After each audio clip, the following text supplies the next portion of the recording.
just grass, trees, and some benches, right? But for many people, that park is full of invisible walls.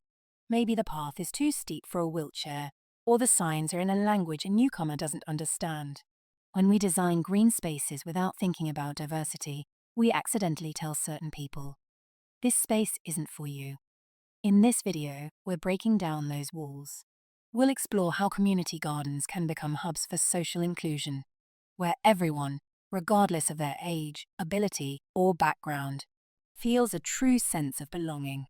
First, let's talk about universal design. This isn't just an architect term. It's a mindset. It means creating spaces that everyone can use. Think of wide, flat paths. They help someone in a wheelchair, but they also help skaters and parents with strollers. This is the curb cut effect. When you design for the people with the most needs, you actually make life better for everyone. But true inclusion goes beyond ramps. It's about social accessibility. This means looking through the eyes of others, a process called perspective taking. If you're overwhelmed by noise, is there a quiet zone for you? If you want to meet people, are the benches arranged in circles to spark conversation? Finally, inclusion means moving past functional boxes like playgrounds. We need unplanned spaces too, places where you can experiment and just be. What if the lawns weren't just for looking at, but for walking on?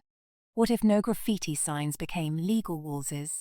When we stop over-regulating, we turn a green space into a place where you truly belong. How do we make sure a space is actually inclusive? We don't guess. We ask. This is participatory planning. Instead of experts deciding what a community needs, the community leads the design.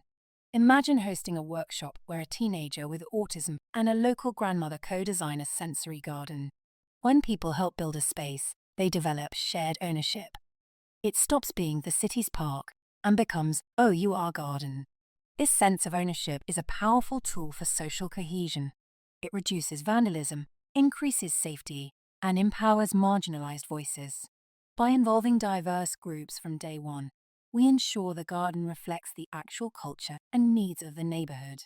Inclusion isn't a checklist you finish at the end. It's a conversation that happens before the first seed is even planted. Now it's your turn. Next time you visit a green space, try an empathy walk. Step into the shoes of someone else.